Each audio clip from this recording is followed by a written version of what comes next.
A short video of the MT350. So really just a few things to note that have been modified from the standard bike release from the army. So what we've got here, so nice upgraded switchgear, hazard lights as well, so that's all been wired in nicely. Decompressor, so you've got a decompressor here, just protects the sprag clutch. The spotlights that are around here, they're on the auxiliary position, so we turn around to the auxiliary position, and they're controlled by this switch here, and really make the bike stand out when you're traveling along. So I'm not sure why the other lights aren't on. Okay. Yeah, so the headlight bulb as well is a halogen upgraded bulb.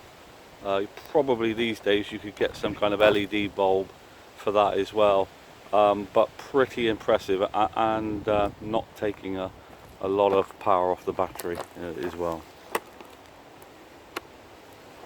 That's kind of it for here. Obviously with the 23 litre tank, it needs the handlebar extenders, which you can just see in there, that's a nice relaxed sort of riding position. Then new mirrors, the hand guards, the plastic hand guards which mount on top of the original MT350 alloy hand guards.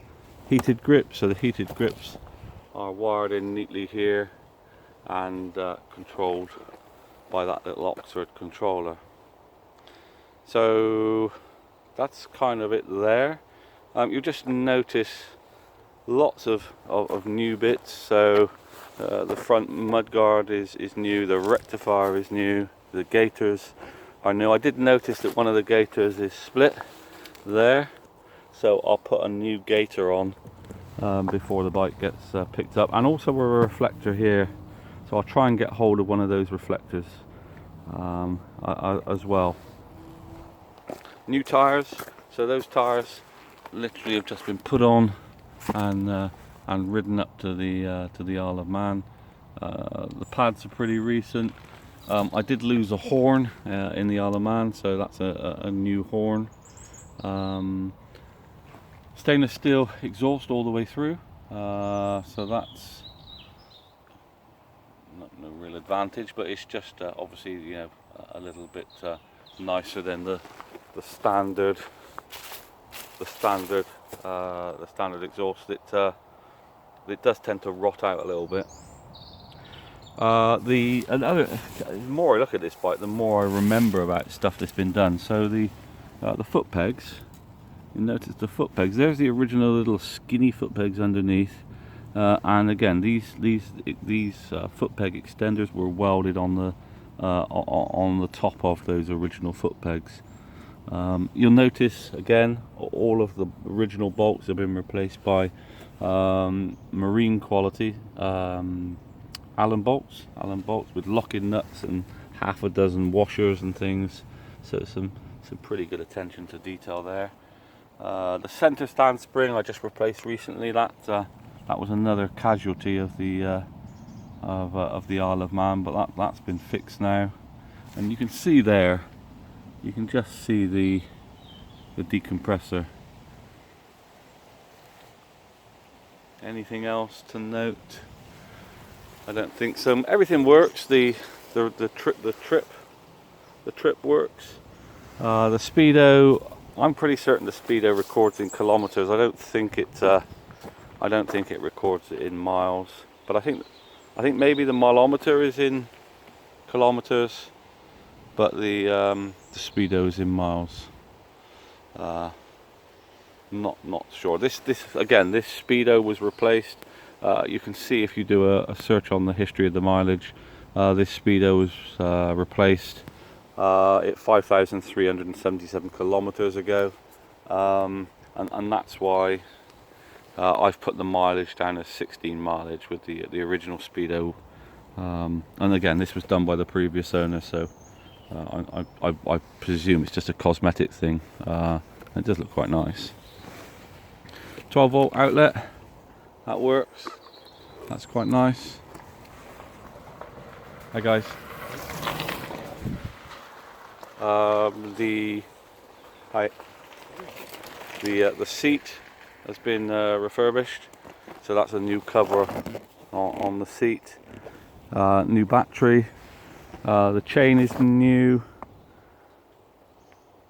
I can't think of anything else. I think that's about it really.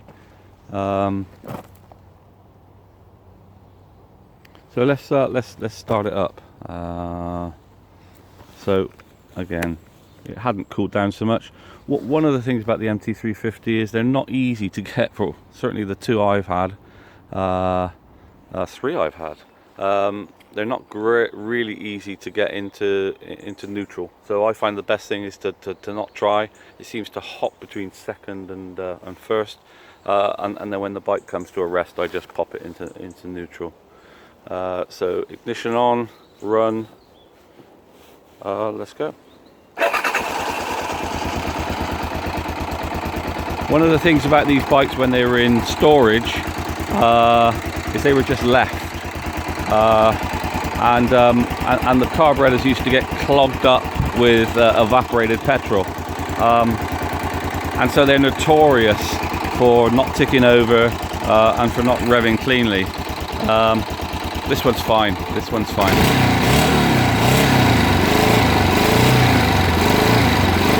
That just ticks over nicely. You need a little bit of choke in the mornings, and you really need to get it sort of thoroughly warm before you knock the choke off, otherwise you find you just stall. Just one other thing I've remembered: the gearing. Oh, I'm coming around this side, but the gearing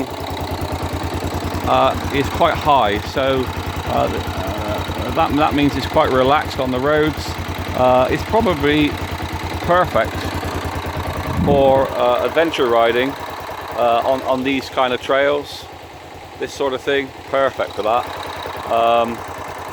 For technical stuff, some of the real technical stuff in the Isle of Man, it was just quite difficult on steep terrain to get off the mark. I have got the original one tooth down for the front sprocket, and I can let anyone have that if they want it. So I think that's about it really. I'll try and keep this video going. I'll see if I can mount the phone somewhere so that I can just do a little bit of a clip as I ride along. But there we are, Harley Davidson, and some of their finest work.